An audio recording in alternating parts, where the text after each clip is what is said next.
Halo teman-teman, perkenalkan nama saya Yusinale. Sini saya mendapatkan tugas terkait manajemen keperawatan dengan judul pengembangan tenaga baru. Untuk itu teman-teman, sebelum menyimak video saya, jangan lupa like, comment, and subscribe.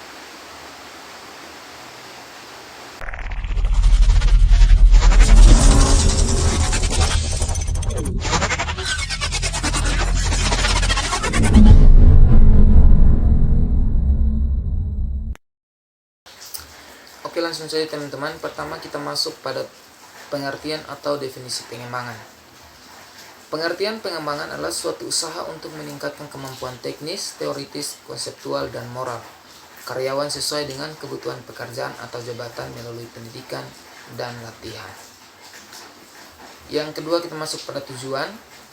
Tujuan pengembangan tenaga baru bertujuan dan bermanfaat bagi perusahaan, karyawan, konsumen, atau masyarakat yang mengkonsumsi barang atau jasa yang dihasilkan perusahaan. Tujuan pengembangan hakikatnya menyangkut hal-hal berikut. Yang pertama, produktivitas kerja. Yang kedua, efisiensi. Yang ketiga, kerusakan. Yang keempat, kecelakaan. Yang kelima, pelayanan. Yang keenam, moral. Yang ketujuh, karir. Yang kedelapan, konseptual. Yang kesembilan, kepemimpinan. Yang kesebelas, balas jasa. Dan yang ke-12, konsumen. Yang ketiga kita masuk pada prinsip pengembangan. Prinsip pengembangan adalah peningkatan kualitas dan kemampuan bekerja karyawan. Di sini ada program pengembangan. Program pengembangan adalah suatu jenis rencana yang konkret karena di dalamnya sudah tercantum sasaran, kebijaksanaan, prosedur, anggaran, dan waktu pelaksanaannya. Jelas, suatu program sudah pasti dilakukan. Supaya pengembangan ini mencapai hasil yang baik dengan biaya relatif kecil, hendaknya terlebih dahulu ditetapkan program pengembangan. Dalam program pengembangan harus dituangkan sasaran, kebijaksanaan, prosedur, anggaran, serta kurikulum dan waktu pelaksanaannya. Program pengembangan harus berprinsipkan pada peningkatan efektivitas dan efisiensi kerja masing-masing karyawan pada jabatannya. Program pengembangan suatu organisasi hendaknya diinformasikan secara terbuka pada semua karyawan atau anggota supaya mereka mempersiapkan dirinya masing-masing. Nah, ada jenis-jenis pengembangan. Jenis pengembangan dikelompokkan atas pengembangan secara informal dan pengembangan secara formal. Pertama kita perlu tahu bahwa pengembangan secara informal yaitu karyawan atas keinginan dan usaha sendiri melatih dan mengembangkan dirinya dengan mempelajari buku-buku literatur yang ada hubungannya dengan pekerjaan atau jabatan. Kemudian kita masuk pada pengembangan secara formal, yaitu karyawan ditugaskan perusahaan untuk mengikuti pendidikan atau latihan, baik yang dilakukan perusahaan maupun yang dilakukan oleh lembaga-lembaga pendidikan atau pelatihan. Nah, yang berikut kita lihat peserta pengembangan. Peserta pengembangan yang akan mengikuti pengembangan di suatu perusahaan adalah karyawan baru atau lama, baik dia tenaga operasional ataupun karyawan manajerial. Kita perlu lihat karyawan baru yaitu karyawan yang baru diterima bekerja pada perusahaan. Mereka diberi pengembangan agar memahami, terampil, dan ahli dalam menyelesaikan pekerjaannya, sehingga para karyawan dapat bekerja efisien dan efektif pada jabatan pekerjaannya. Pengembangan karyawan baru perlu dilaksanakan agar teori dasar yang telah mereka capai dapat diimplementasikan secara baik dalam pekerjaannya.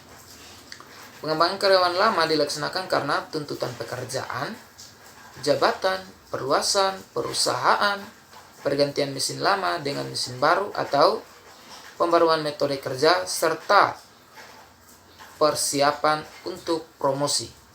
Jelasnya pengembangan tenaga lama perlu dilaksanakan agar para karyawan semakin memahami technical skill, human skill, managerial skill, supaya moral kerja dan prestasi karyawannya meningkat.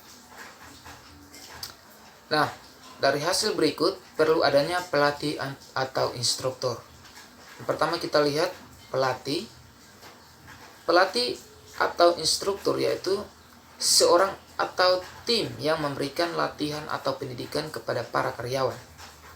Pelatih trainer memberikan peran penting terhadap kemampuan para karyawan yang akan dikembangkan.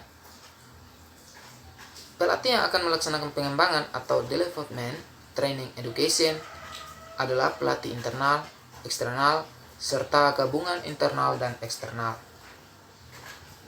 Kita lihat satu-satu. Yang pertama, pelatih internal. Pelatih internal adalah seorang atau susunan atau suatu tim pelatih yang ditugaskan dari perusahaan memberikan latihan atau pendidikan kepada karyawan. Kemudian pelatih eksternal. Pelatih eksternal adalah seorang atau suatu tim pelatih dari luar perusahaan diminta untuk memberikan pengembangan kepada para karyawan, baik pelatihnya didatangkan atau karyawannya ditugaskan untuk mengikuti lembaga-lembaga pendidikan atau pelatihan. Kemudian yang ketiga, pelatihan gabungan internal dan eksternal. Pelatihan gabungan ini adalah suatu tim gabungan pelatih internal dan eksternal yang memberikan pengembangan kepada para karyawan. Cara ini paling baik karena pelatih akan saling mengisi dalam mengembangkan kepada pengembangan karyawan. Kemudian berikut kita perlu tahu proses-proses pengembangan. Langkah-langkah pengembangan hendaknya dilakukan sebagai berikut. Yang pertama, perlu adanya sasaran. Sasaran ini bertujuan untuk ditetapkan secara jelas sasaran yang ingin dicapai. Kemudian yang berikut kurikulum. Nah, kurikulum atau mata pelajaran yang akan diberikan harus mendukung tercapainya sasaran dari pengembangan itu. Kemudian yang berikut perlu adanya sarana. Sarana itu untuk mempersiapkan tempat dan alat yang akan digunakan dalam melaksanakan pengembangan itu sendiri. Kemudian yang berikut perlu adanya peserta. Nah, untuk mendapatkan syarat-syarat dan jumlah peserta yang dapat mengikuti pengembangan, misalnya usia, jenis kelamin, pengalaman kerja, dan latar belakang pendidikannya. Kemudian perlu juga adanya pelatih. Menunjuk pelatih atau instruktur yang memenuhi persyaratan untuk mengajar mata pelajaran sehingga sarana pengembangan dapat tercapai dengan maksimal. Pengangkatan pelatih atau instruktur harus berdasarkan kemampuan objektif, teoritis dan praktis, bukan didasarkan pada kawan atau saudara. Dengan pelatih yang qualified akan menghasilkan didikan yang baik dan berkualitas. Kemudian perlu juga adanya pelaksanaan. Nah, melaksanakan proses belajar mengajar artinya setiap pelatih mengajarkan materi pelajaran kepada peserta pengembangan. Proses belajar mengajar harus diakhiri dengan ujian atau evaluasi untuk mengetahui sasaran pengembangan tercapai atau tidak. Kemudian yang berikut, perlu adanya metode-metode pengembangan. Nah, kita perlu melihat metode-metode pengembangan ini. Training atau education harus didasarkan pada metode-metode yang telah ditetapkan dalam program pengembangan perusahaan. Program pengembangan ditetapkan oleh penanggung jawab pengembangan yaitu manajer personalia dan atau suatu tim. Dalam program pengembangan telah ditetapkan sasaran, proses, waktu, dan metode pelaksanaannya. Supaya lebih baik program ini hendaknya disusun oleh manajer personalia atau suatu tim serta mendapat saran, ide, maupun kritik yang bersifat konstruktif. Metode-metode pengembangan harus didasarkan pada sasaran yang ingin dicapai.